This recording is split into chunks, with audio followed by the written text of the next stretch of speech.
Hello everyone, Fluff here. So today I'm going to be doing something a little different. I'm going to be running through Campanella normal, solo on Lightning. This isn't going to be a speed run. This isn't going to be a max damage run, none of that sort of stuff. This is just going to be a kind of educational video to try and teach people some tricks, some stuff that they might not otherwise know. To make this as fair as possible, I'm going to be running a very minimalistic loadout, meaning this is things that everyone's going to be able to get like utilize if they picked up the game today and they just ran through Campanella, not Campanella, words, Zerny or Symphonia, and they just picked up a couple of relics, or they're trying to hunt some things that are easy to unlock. To give this an example of this is, we've only used 2 breaker points, so this means we're going to be starting with a Venom Rifle that you can see in his hands, as well as the Science skill is going to be the +1 shot to Shockwave. This is your best bet, and I'll explain in a second because of the relics I have chose. If we go over to the relics, you'll see that we have a special charge module. This is a tier 1 relic. You can farm through Zerny, and you can farm through Symphonia, as well as seasonal mode, and you'll see this quite often, and you'll be able to pick it up and have a chance of replicating. We've got Turret Grease. This is honestly one of Lightning's best friends, as he can make the best use of this out of any other breaker. And then we've got Exterior Power Chip. These are all things that are very easy to get, and anyone will be able to get them in less than an hour of playing if you've got lucky, or maybe in some cases just a couple of runs of the first galaxy. Exterior Power Chip is a tier 3 relic, so obviously it won't drop in the first galaxy, but if we come over to the seasonal pass, you'll see it's actually extremely early into the rewards. It's only rank 20. This is easy to get. We're going to move over to the seasonal upgrades. This is a very basic tree. There is not many points spent in here at all. If you do a little bit of your seasonal pass and then some seasonal mode, you can get some seasonal rewards going. You'll get more seasonal upgrade points, and you'll be able to easily get down to these nodes with just a little bit of playtime. As you can see, I still have 145 points that I could be spending, but I've gone for the most important nodes for that you should aim for when you're starting out in the game. So we're going to get 5 points into survival skill cooldown. These aren't really that necessary. Buff adapt is very handy, but we're mainly working down the street to get to resources. This is the most important node anyone should look for. This will let you buy weapons early. This will let you get certain relics early. No matter what breaker you play, this is the best node to get. Moving over to defensive, then we've gone 5 points into health 1, as this is additive and not multiplicative. Meaning it's going to just add on to our base health pool. So if you're playing someone like Lightning who has very low health, this will give you more health in comparison to trying to get some of this percentile gains. Then we've got melee reduction. This is just a bridging to get into regeneration. This means that we have to pick up less healing within the run, saving us more money in the long term. Recovery amount actually does affect the regeneration part, but we're mainly taking this again for bridging to get to gain shield. Shields within Anvil operate as a one-shot protection, meaning if you have 25,000 health and a 3,000 shield, that's 28,000 effective health pool, but then a hit hits you for 40,000, it won't kill you because you have a shield. It'll act as a layer and will drop you to, I think, around 10% health. There is also now a immunity frame built into the game, which helps with this, but don't rely on this. It's very long cooldown. I think it's around 2 minutes. But that being said, we're going to move over to toy workers. We have 2 options here. So you could either go with Goldhound and get a little bit more money for your run in G3 normal, Campanella normal, sorry. I don't tend to run Goldhound just because there's not that many planets, so you won't get that many coins from this. But Medic V2 is one of the biggest damage increasing toy workers, and these are the only 2 real toy workers that you'll ever want to run. Don't waste your credits with these unless they get reworked. Now for G3 normal, Goldrich can be handy if you're someone who wants to try and get the best early start possible, meaning you're going to put Goldrich on, you spawn into the first floor, boss floor of Campanella, you go into the shop, you roll a bit with the extra currency that you have, you don't see a crasher, you just leave and then rejoin and keep doing that process until you see a crasher in the first shop. This is a viable strategy, and honestly what we used to do when it was the only game mode, the only version of Campanella, that's actually what we did for speedrunning. We would put Goldrich on and find the crasher, get a good skill upgrade, and then our run was off. It'll then become down to RNG. But if you're going for your first clear, that's something you can do. Personally, I would stick with Medic V2 for this, as it gives a little bit more safety net. If you do make a mistake, which is bound to happen, I haven't played the game, like, actually in a while, because I've been busy. So I'm probably going to be sloppy here and there with some of my mechanics. So this is going to be a good example. Let's go queue up. Initiating procedure for new exploration. Something you will see is, in a lot of this, I'm not actually going to be moving with my movement joystick. What you'll notice is I'm actually going to be dashing around a lot, and that's because of turret grease. So you heard me mention that it's one of Lightning's best friends. That's because if I stop moving now, you'll notice on above my skills, I have a buff that's stacking. This is turret grease. This is giving me attack power, but every time 10% per second that I'm not moving, stacking up to 10 times. This means it's giving me 100% attack power. I'm at 530 attack power already. This is crazy amounts of attack power to start your run with. Lightning has one of the biggest base pulls in the game. If I move here like this, you'll see he's on 280 right now. That's 30 of that is coming from the toy worker. So he has 250 base attack power, meaning turret grease will be giving me 250 once it's maxed out. This is massive. The only other breaker that is close to his attack power, well, that has the same attack power as him, is Uzi, but she doesn't have the scaling that he has. That being said, you'll notice when I move around, I'm going to be doing this a lot. Moving via my joystick and aiming with my gun. This lets me maintain the stacks. He's got a very low survival skill cooldown, so it's really not that big a problem. First thing we're going to do is look over our skills. These aren't great options, so there is two real options here that I would actually personally take. So I've either got the quick dash cooldown. This will help with a little bit more mobility on those fights with bigger rooms. Someone like Arctic Gear, for example, on his final phase, if he dashes to the edge of the room, this will help me close that gap. Or I can take homing lasers for an extra safety net of one-shot protection. I'm going to make the choice that I would recommend you guys make in most of these scenarios, and that is take the homing laser shield, so you have an extra layer of one-shot protection. Moving over, now I can see I have a crasher here. This is actually a really nice crasher to find extremely early. People might be off-put by the fact that it says reduce max HP, but remember what I said. We have shields. We have layers of one-shot protection. We don't care about how high our health is. We don't care about how small our shields are, because if we get hit, that shield is going to stop us from dying. The positive effect duration will help us maintain things like critical magazine if we find it. It will help us basically keep the crasher buff up as long as possible. So I'm not going to roll here. I'm going to save, kill the boss, and come back for that crasher. Orisha Mammoth, honestly, this guy's a big target dummy. As long as you look out for his major attacks, he's always going to start by doing this breath. You can dash at the right time, you can dodge everything. And then lightning slide. You notice I'm being very careless here? That's because I'm not scared.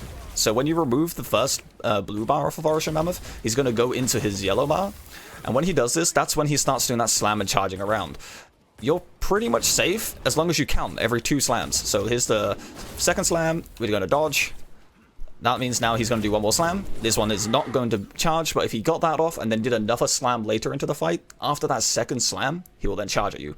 This is good to keep an eye on, because if you count out these slams, as long as you know which one is going to be the charge, you're safe throughout the entire fight.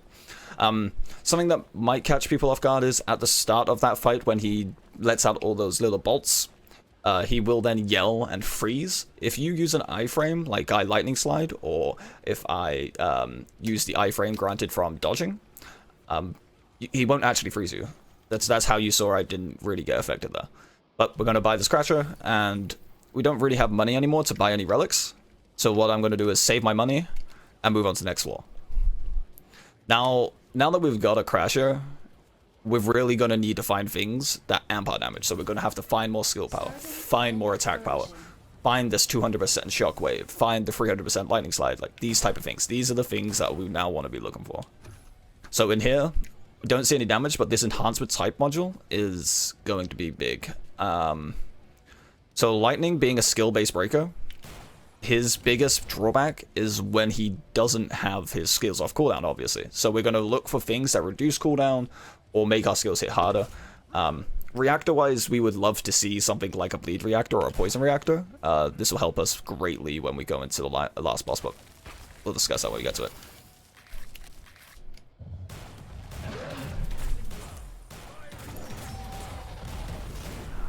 Oh, well, you can see I made a mistake there, and I didn't press my lightning slide when I was meant to. That's why I got knocked down. But as you can see, our damage is already crazy, and this is a very minimalistic setup. anyone can do this sort of thing.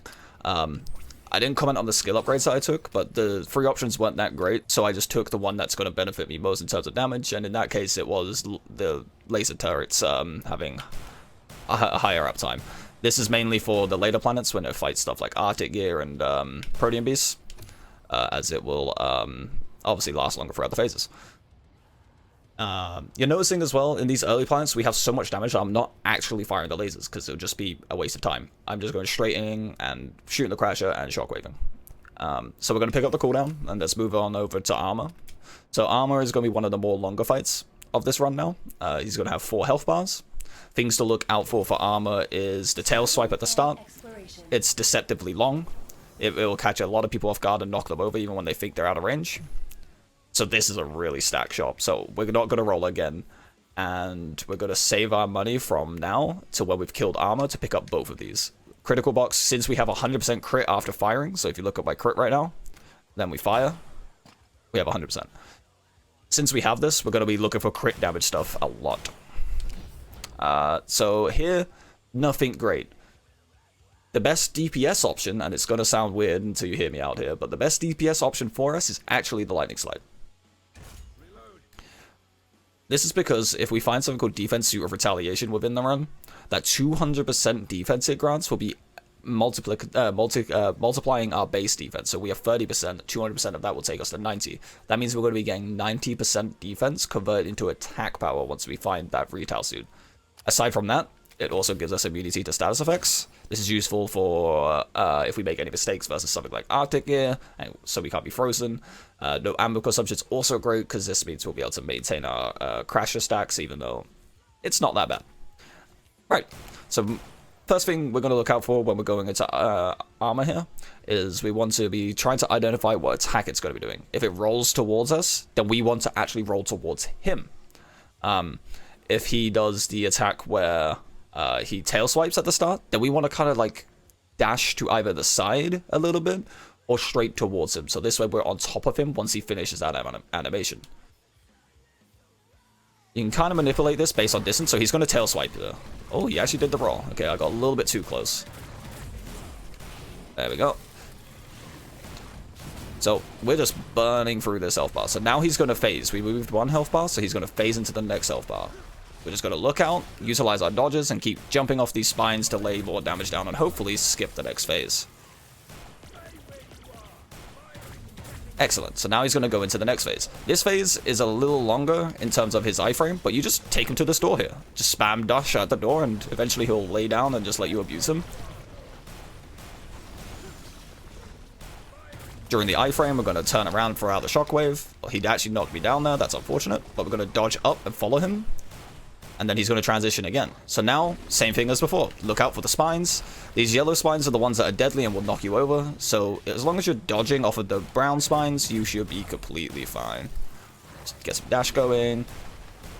So whilst he is in this state of being laid down like that, so whilst he's laying down and spinning, you can hurt him. But he will not let you apply statuses. This is important as lightning is a shock-based breaker, which means he does most of his damage when shock is active on the target, because it reduces armor as well as giving him a damage multiplier. So we just barely have enough, and we're going to come in and buy now the power box and the critical box, gaining some more skill power and some more crit damage. Moving on into double poly chopper. This isn't too bad of a fight. There's a lot going on. They move around a lot, but if you get lucky with your skill upgrades, like we haven't really got that luck with skill upgrades. We don't have much damage with those. So again, here we don't have much damage. Now, you might be thinking to yourself, well, clearly you want either the healing with shockwaves so you can keep yourself alive because you're going to be using it a lot, or in terms of damage, you'll want this one as it's got 100% increased damage. But really, the relative DPS gains, when you don't have much in terms of scaling between these two, are very similar. Now, let's say we had lots of crit and lots of skill power, then this would technically give us a bit more damage gain because of the multiplier it's going to be getting on itself from that damage. Until then, though, this is our best option as we don't have much in terms of damage right now. Let's roll a little bit. Let's look at the Crasher. Always check your Crashers. Even if you think you have a good one, always check them. If you find a Crasher, like our Crasher is pretty good, but if this one suddenly said 100% skill power but contains coins on use, that's immediately a massive net positive in terms of DPS. We're not going to really look at any other weapon, as they just don't apply to us. We really need that crit from Crasher, so even if these had something crazy, unless it was absolutely crazy with how much of skill power it was going to give us, these are just not worth it. We're going to roll once more. There, critical power magazine. On these planets, on planet 4 and 6, it's always a double boss, which means you're going to be getting a lot of coins. So it's a good idea to kind of roll some of your excess coins down on the shop before you go into the fight, to see if you can set up the shop to give you a good item afterwards. It's handy. It's a habit to get into for when you start using stuff like conversion module, for example. Moving on into this fight, I'm not going to ready up yet. When we come into this fight, we're going to immediately dash towards the poly chopper on the right, as that one is the one that remains stationary within this fight. At the start, it will just turn towards you and kind of re a bit, but the one on the left will also re, but then charge towards you. If you're in the right position on the boss on the right, the left one will actually charge and land on top of them, allowing you to get some good cleave on both of them and beginning the fight with a really good start and having their health lower. So to start with, we're going to come in, immediately start dashing and shoot our Crasher, Shockwave, get the reset, that, Lightning Slide on top of them, and now we're going to come down towards this one, because the left one is going to re-in, and he falls in. See, quick and easy. As long as you're positioning correctly, and you keep in mind these little patterns that bosses have, you will be able to crack these guys down. Gonna move over here. We're gonna pick up our critical power magazine. See, now that we have 185 coins, we cannot spend 20 to reroll because we won't be able to afford a relic. This is a good rule of thumb to have. You do not want to reroll if you're not going to be able to afford a relic afterwards. Moving on into Arctic Gear, this is another 4 health bar boss, which means he's going to be a little bit longer than the other fights. This is the point in the run where you're really going to be hoping that you see damage upgrades in your skills. You can do it without them, but this is where you'll really feel your damage drop off if you don't get them. Luckily, we got some more laser turrets upgrades in terms of DPS, but that's still not what we're hoping for. You've probably noticed throughout this run that there's been a couple of weapon power options that we've been granted with. We don't care for weapon power as Lightning. Lightning only wants skill power, and attack power, and critical damage. And then you couple that with things like your global multiplier stuff, things like Goldtooth. So weapon power options, yes, it's going to increase our damage, but in terms of how much it increases it by is not relative to how much money you're spending. So, for example here, this 20% attack power, if we look at our attack power right now, we're at 597. Getting more attack power right now is not going to be that big of a DPS increase, but it's still going to be more than if we bought the weapon power. We're kind of needy right now. We really need the damage, so I'm going to actually pick up this Medal of Honor and hope that in these next floors coming that we're going to see some big relics appearing. If not, that's completely fine. We can make do like this. Honestly, we could take what we've got now into Protean and we'll still be fine. Coming into Arctic Gear, he has 2 main attacks that he'll do at the start. He'll either do what I call forward punches, where he puts his 3 wheels right next to each other and punch them forward simultaneously, like one after the other, sorry, in a rapid pattern. This is his faster attack. This is a little more awkward and unpreferable to have as the starting attack, but either way is very easy to manage as Lightning. You just dash off them and jump over the boss by perfect dodging. The other attack is what we call the rotating blades. He will lay his gears down in front of himself, one after the other in a pattern, and there will always be a safe spot in a specific pattern depending on which gear it is. This is the longer attack animation, is the one that we would want in speedrunning, and even now, as it's a lot safer and easier to manage. Lightning can actually utilize a certain spot on Arctic Gear where you can dash and get directly underneath the boss, and this is kind of like a blind spot. This will save you from this attack. It'll make it so you don't actually take damage. It's very useful, and I'll try and showcase it here if we get the opportunity. So again, moving forward, coming in, we're going to identify attack. So we got forward punches, so we're going to dash, shockwave, dash backwards, dash over him. Going to fire these out. Shockwave again, and you could notice we've already pushed him into the next phase. This is the phase that catches most people off guard. You just need patience. He is immune right now until he finishes doing all of this. So you just perfect dodge off the beams. You just have patience. You can't status him, even if you get another one of these. You cannot status him until he is laying down. So you want to wait, and now give him your damage. Bam. Moving on to the next phase. This phase is very simple. You just dash underneath him and always be on the back side of the boss. He's immune right now, so we're going to wait. And then we're going to laser and lay more damage in. He's going to do it again. So we come under. Ooh. We actually caught that frame perfectly there. We might be able to skip into the last phase with him either being dead or almost dead. Got a little greedy there. Should have held my damage. So preferably you would have this guy come towards the door when he does this. But nonetheless, it's okay. We're going to fire off our lasers, shred underneath him, and shockwave. So you've probably noticed there that I fired off my lasers, they came back and hit him and just stopped. There's an issue with Arctic Gear and projectile-based breakers like Lightning and Quake, where if you fire out your spiral punches or your homing lasers, if they bounce off them and collide with any part of this terrain, you'll notice that I'm trying to walk, but it doesn't let you. That's because there's an invisible wall here, which is identified by this weird texture line that you can see underneath me. If they hit anything like this, it just deletes the lasers, as well as the ice path that they create are a collision box, and the same with Kraken. Kraken has like a collision box when he breathes his ice path too. It's very unfortunate, but there are ways to mitigate it, but usually you could just get by just going with raw damage. So right here we have 265. It's going to cost us 10 to refresh. All tier 3 relics cost 240, so we're actually going to roll once here and hope to see something good. This is a scenario where if we had the money, we would buy this. But it's not that big of a DPS gain to really worry about. It's unfortunate that we can't afford it, but it's not that big of a problem. I was talking too much there. I should have bought that gold tooth. That gold tooth was going to be a 25% damage multiplier, global multiplier, which means it's calculated at the end of our damage, and would have been very useful to us. So here we have two attack power options. Both of them give 25%.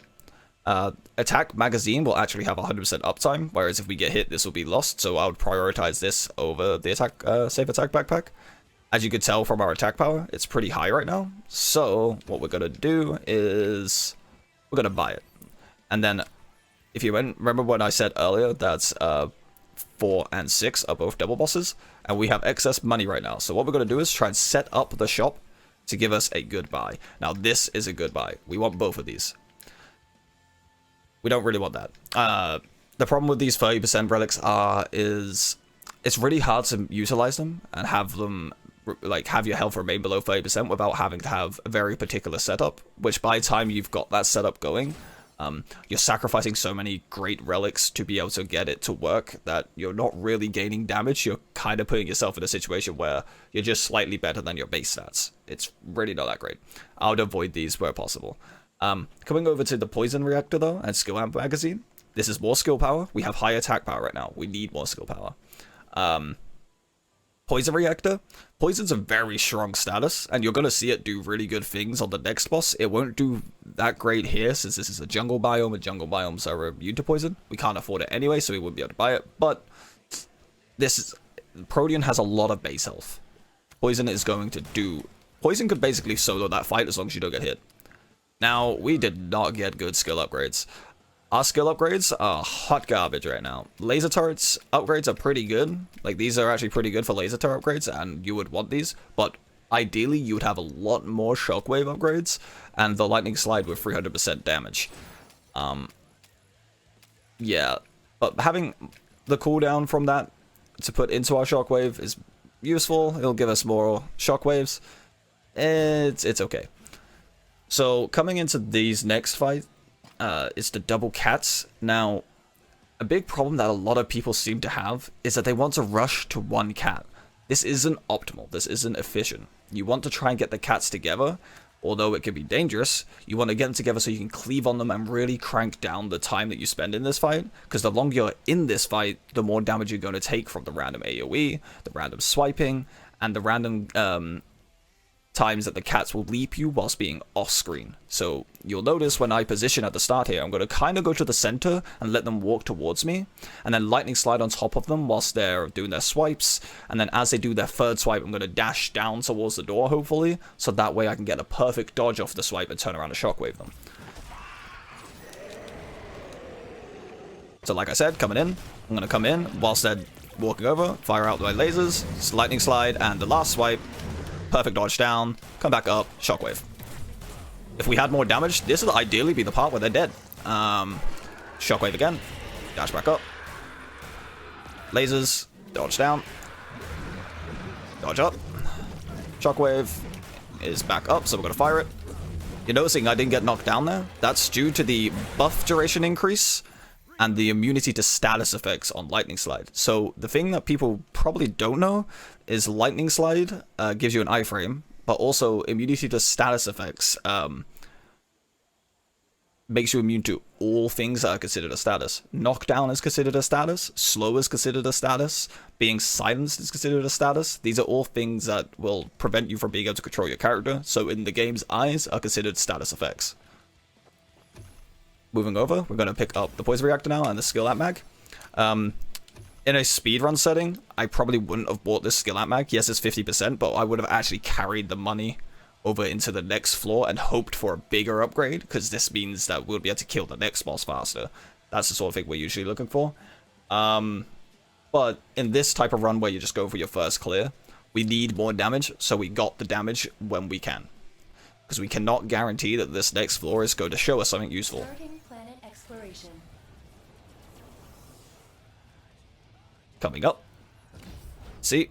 So this is good. This is our first big damage. Unfortunately, we would have preferred it to be the 200% on Shockwave, but 300% Lightning Slide is really good. So like here, for example, if I took my money into this shop and gambled on seeing something big here, then it would have been a very good net positive, but we didn't see anything big here. So this means we've earned more damage because we took the damage when we could see it. This crash is not great, unfortunately. The explosive scope effect that you see on there where it's like 200% of attack power, these aren't that great due to the fact that it's 200% of your attack power and it can't crit, so it's not affected by your crit damage and it's not affected by your global multipliers. So that just means at most this thing is going to be hitting for like 20k. It's really not that great. Moving over into the Protean fight. Protean, I have a guide on Protean that I take it a lot slower and go into depth, so this might be a little fast-paced. To really sit there and try and describe everything as it's happening, but at the start there is two main attacks he could do. He can either leap towards you and slam his paw onto the ground and then start reeling back again. This is the preferred one, it's a little longer. Or he will try and jab towards you with his face. This is a lot quicker and a lot more deadly and can knock you over. But throughout this fight, you're going to notice something, and that's going to be, I'm going to be playing extremely close to Protean, because the closer you are to Protean, the easier it is to dodge all of his attacks. Preferably, we'll skip the fire phase, just because there's kind of a bug in the fire phase, where if he goes into the fire phase, his super armor might retain for the rest of the fight until he enrages or dies. This is very unoptimal, because it's kind of like a 60% damage reduction. But, you'll see here, this fight is made much easier by just sticking close to the boss. So he's going to do the jump, going to come down, then we're going to fire out Shockwave, going to do some lasers, and you're seeing this poison is melting him. So now as that he's in a fire phase, we're actually going to take a step back just to identify the attack, and as you can see here, he's doing the fire waves. This is easy to avoid, we just dash through them. And lay damage. Whilst he's silver like this, he takes bonus damage. This is why you didn't see me laying all my damage into him whilst he was doing the animation. He's going to go into his lifesteal phase. This is the phase that can catch people off guard, and it seems tricky for them. But all you gotta really do is stick close to him and rotate around him. Then we come down, and just really make sure not to get hit. It's going to sound like a big, oh yeah, just don't get hit forehead, but that's really what you do. As you're noticing here, you're probably seeing all these minus symbols next to these numbers. This is the super armor bug. Perfect dodge off that. We're going to come back up and chase him. Making sure to maintain our stacks on turret greaves. Get him to dash towards a wall. Shockwave through him. And again, yes. This fight's going to be a lot longer now because of the fact there's a super armor bug is currently active. It's unfortunate, but it's what it is. We're going to Shockwave. Hopefully once we get him into his last phase, we'll be able to do a lot more damage, and the super armor bug will be going away. But you can see the pace of this run has immediately dropped thanks to this bug. if this happens to you guys, just take the fight slowly. Let him get into in-rage. It's all the same attacks, all the same spells. Easy to dodge, it's just they're coming at you a little faster.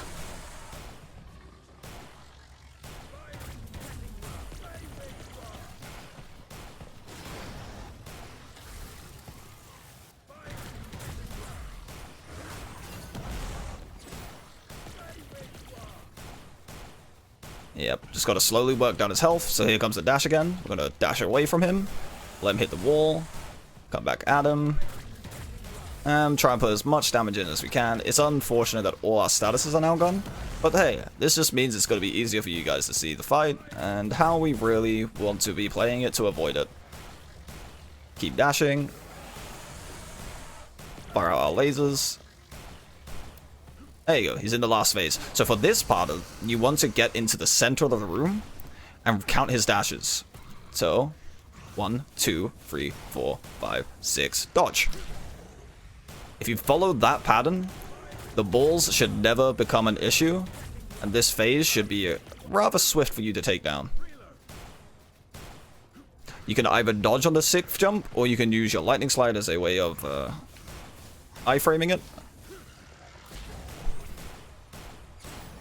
Gonna come in, lightning slide for that damage. Throw out the lasers. Careful with the balls that will travel underneath him. It might catch you off guard. Now that he's enraged, it's gonna be much easier. 1, 2, 3, 4, 5, 6. See, look, now that super armor bug's gone, he is taking a lot of damage. And then the shockwave. And he will be going down on the next rotation or right now. So I hope this was kind of insightful. Oh, we have to do it. Let's see what it is. Oh, see, if that was a Crasher shotgun, that would have been beautiful for this run. Nonetheless, I hope this has been insightful for you guys, and I hope this has been helpful in terms of kind of some tricks, some things that you can do, and as well as the sort of things you want to look for as lightning.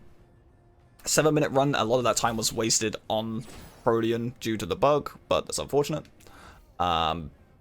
Just gonna go through this and just make sure that there was no editing or splicing here to throw you guys off in terms of he didn't actually use that setup, etc. So we're going to go over. We're gonna look at this, and same skill upgrade, season upgrades, same toy worker. Same starting relics, same skill. You could do this on any breaker, really. If you were to do this on jungler, for example, I'll just replace the turret greaves and put in something like crit box or ace of spades. This will give you the same sort of bang for your buck, and then put on the 500% skill mine. Sandman, same story. Honestly, you can run this setup on Sandman, remove the turret greaves, and put on critical power shield. It's a tier 1 relic, it's easy to farm, and then give him his defense shred. And just find crashers on them. Really pace yourself in the run.